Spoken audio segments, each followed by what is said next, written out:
because of taking the Prophet ﷺ as wasila. I am asking your forgiveness with the barakah of the name that you connect to your name.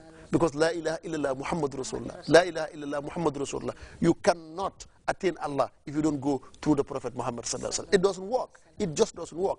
It is the key. The password. Yes, it is the password. That's a good thing. It's the password to Allah subhanahu wa ta'ala. Then, إِنَّمَا مَثَّلُوا صِفَاتِكَ لِلنَّاسِ كَمَا مَثَّلَ النُّجُومَ الْمَاءُ. To go, Aisatu, to tell you, you see, before, some prophets, they have miracles.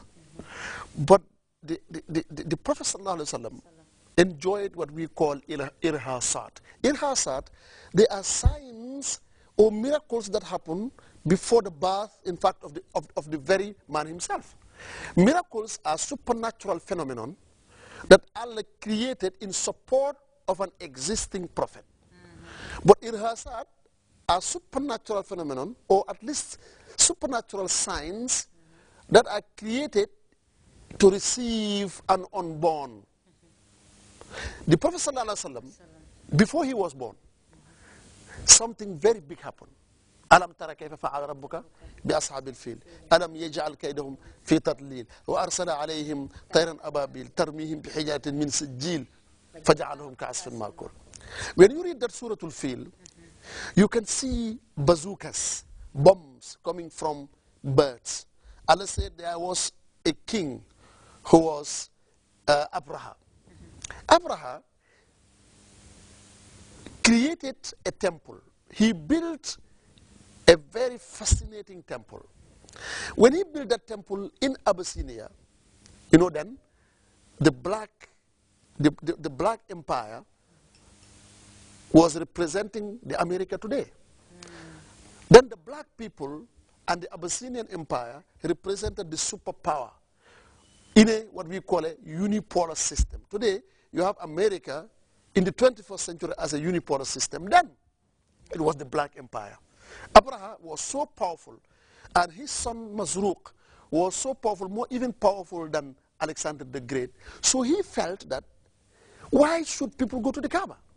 He built a very beautiful temple, and he asked people to go there. Instead of the Kaaba? Yes. Why? Because he was the powerful guy. Now, people just insisted. He said, that being the case, I'm going to destroy the Kaaba. If I destroy the Kaaba, then you will have to succumb to what I want to do. Always it happens. Now, he went with a very powerful army. That army was led by what we call elephants that was never seen in their entire life. You see, sometimes now, when America fights today, you will see weapons that you never see on the ground. On the ground. That's true.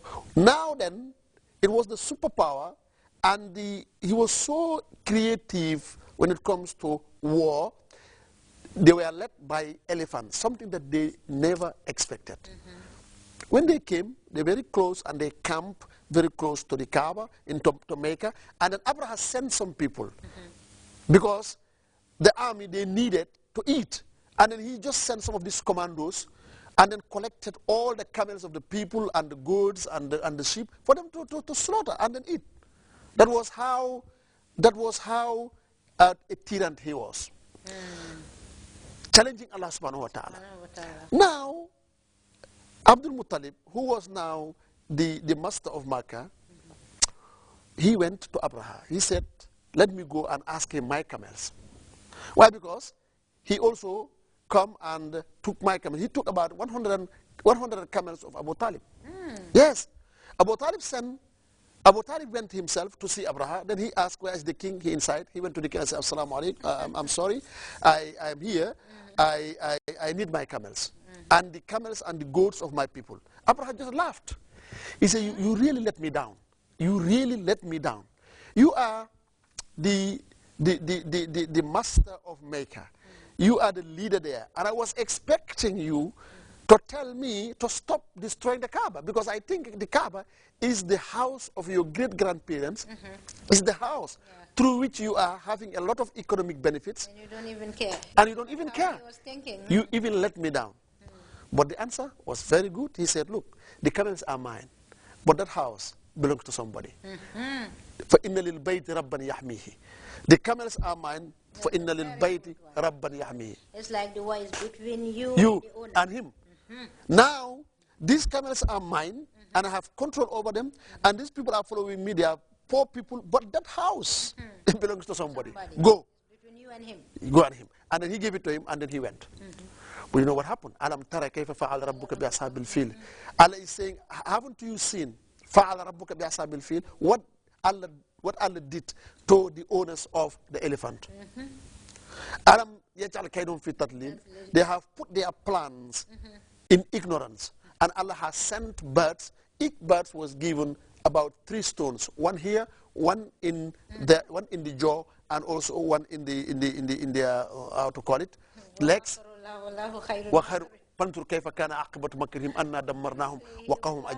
And then every stone turned like a bomb, not only a bomb but a bazooka, and then they were all destroyed.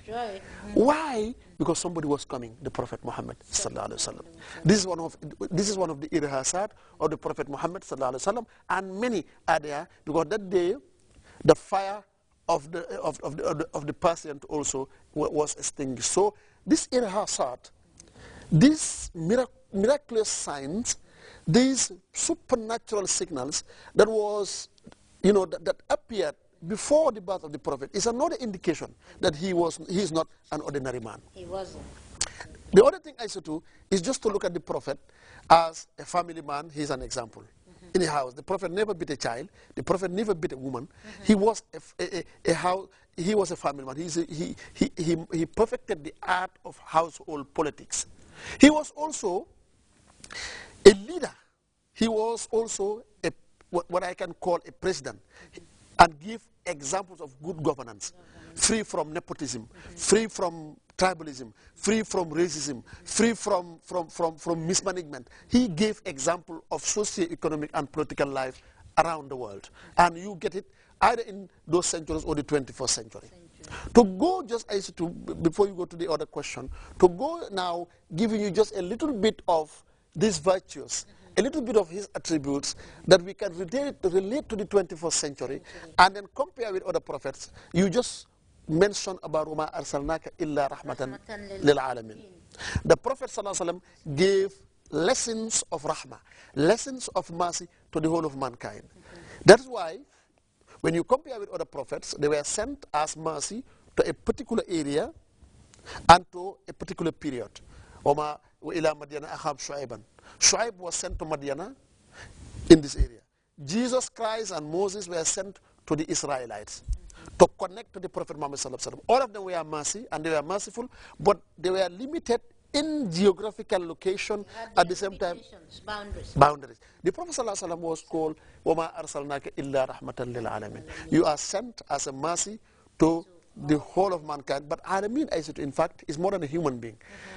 Alamin is all creatures. Apart from Allah, anything other than Allah is what we call Alamin. Then the Prophet ﷺ was not only a mercy to human beings, but he was mercy to the plant. He was a mercy to the animals. He was mercy even to matter.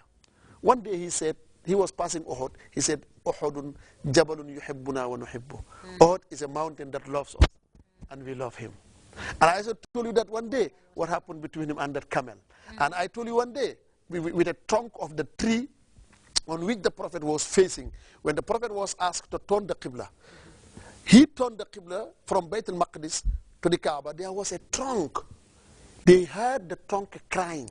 Some of the companions heard the trunk crying. That is why Al-Busayri is saying, another point is saying, وَصَلُوهُ وَحَنَّ جِثُونَ إِلَيْهِ وَقَلُوهُ وَضَمَّهُ الْغُرَبَاءُ. He said he is somebody who, when he was neglected by the people in Mecca, a trunk was crying on his behalf.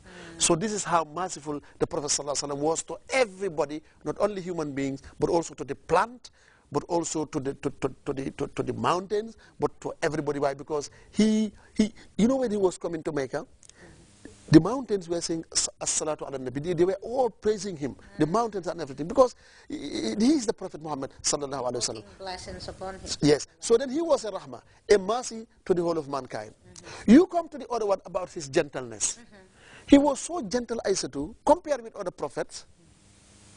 The Prophet Noah, as I told you before, was asked to spread the dawah.